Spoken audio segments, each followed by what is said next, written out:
Bonsoir à toutes et tous et bienvenue dans mon live 324 sur mon défi 365 jours de live. Je vais vous laisser quelques instants pour arriver. Quand vous êtes là, vous pouvez me faire un petit coucou dans les commentaires. J'espère que vous avez passé une bonne journée. Ce soir, j'avais envie d'aborder avec vous ce sujet qui est un sujet un petit peu, je dirais, polémique dans le sens où ça peut nous rendre un petit peu triste. En tout cas, moi, quand j'ai pris conscience de ça, je me dis, oh bah zut, c'est un peu tristoun, mais je vais vous expliquer.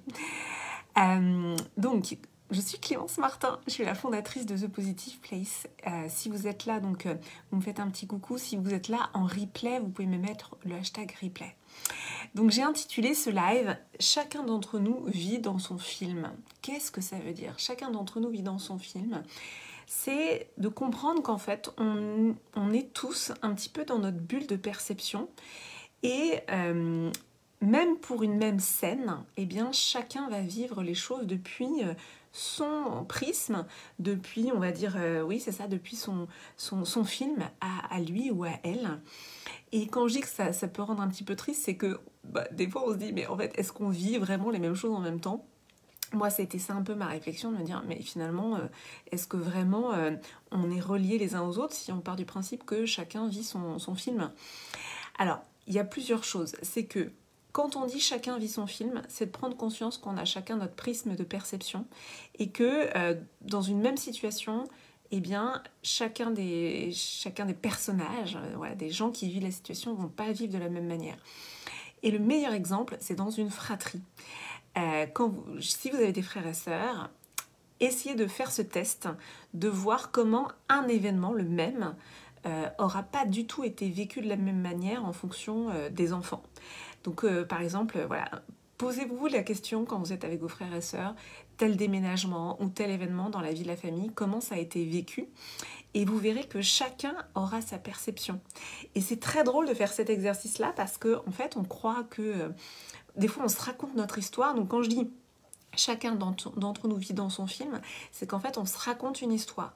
Et donc chacun se raconte une histoire et souvent dans cette histoire on est le protagoniste et souvent on se raconte une histoire qui peut être une histoire d'injustice, une histoire de je me suis sentie rejetée, etc. Je veux pas dire que c'est pas réel, hein.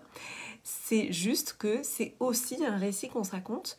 Et finalement, quand on confronte à ce que, par exemple, les frères et sœurs ont vécu, ressenti, on va voir que finalement, eux ont peut-être vécu d'autres choses, mais ils ont sans doute aussi ressenti des blessures émotionnelles qui sont peut-être identiques. Moi, j'avais fait cet exercice avec ma sœur, je trouvais ça très drôle parce que finalement, moi, je me racontais un récit d'injustice et je me rendais compte qu'elle aussi se racontait un récit d'injustice sur la base des mêmes faits, mais qui étaient interprétés différemment.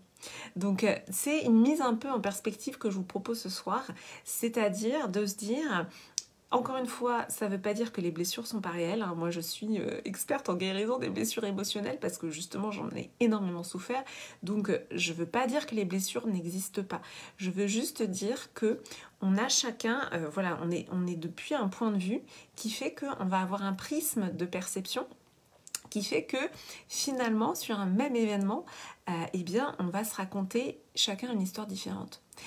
Et donc pourquoi je vous dis ça ? Parce que finalement on se préoccupe aussi énormément du regard des autres, alors qu'en fait, quand on comprend que chacun est dans son film, finalement qu'est-ce qui nous empêche de faire notre film à nous. Moi j'ai trouvé ça hyper libérateur dans un second temps. Dans un premier temps je me suis dit, bon là c'est quand même super bizarre, on ressent pas les mêmes choses, est-ce que vraiment on vit les choses en même temps ? Et puis dans un second temps, je me suis dit, waouh, mais c'est une super libération. Si chacun vit son film, alors dans ce cas, moi je peux me permettre de faire mon film en fait. Et c'est vraiment le principe de Écris ton histoire, hein, qui est donc la masterclass que je vous propose demain à 13h. Si vous n'êtes pas encore inscrit, eh bien vous pouvez encore le faire. Je vous envoie le lien d'inscription, je le mettrai aussi dans les commentaires de ce live. Donc une fois qu'on se dit ça, mais en fait, il y a plus rien qui nous empêche de d'écrire notre histoire, de vraiment choisir ce qu'on veut vivre. Et pour ça, il faut être intentionnel. Et pour ça, il faut être, entre guillemets, discipliné, poser des actions tous les jours. Et finalement, qu'est-ce qui nous empêche de le faire? C'est aussi la peur du regard des autres, c'est aussi la pression sociale, c'est aussi finalement de se dire, bah ouais, mais si je fais ça, je vais pas être inclus dans le groupe. Donc tout ça, c'est des questionnements que j'ai traversés vraiment dans mon chemin entrepreneurial. Et donc si vous avez envie de passer à l'action, si vous avez un projet que finalement vous n'arrivez pas à matérialiser, si vous êtes déjà lancé et puis que vous ressentez que vous avez besoin d'incarner encore plus votre message, eh bien je vous invite à nous rejoindre dans la masterclass de demain qui aura lieu donc à 13h. Voilà, je serai très heureuse de partager ce moment avec vous. Vous allez voir, ça va être un moment complet où finalement je vais vous partager beaucoup de choses et aussi une petite pratique d'hypnose, parce qu'en fait je travaille avec cet outil que je trouve incroyable, qui permet vraiment de changer et de changer en profondeur en fait, tout simplement.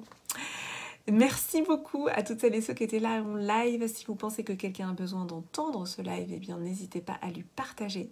Je vais vous dire merci Martine, j'avais pas vu que tu étais là. Je vais vous dire à demain, je vous souhaite une belle et douce nuit et je vous embrasse fort. À demain dans la masterclass ou à demain en live.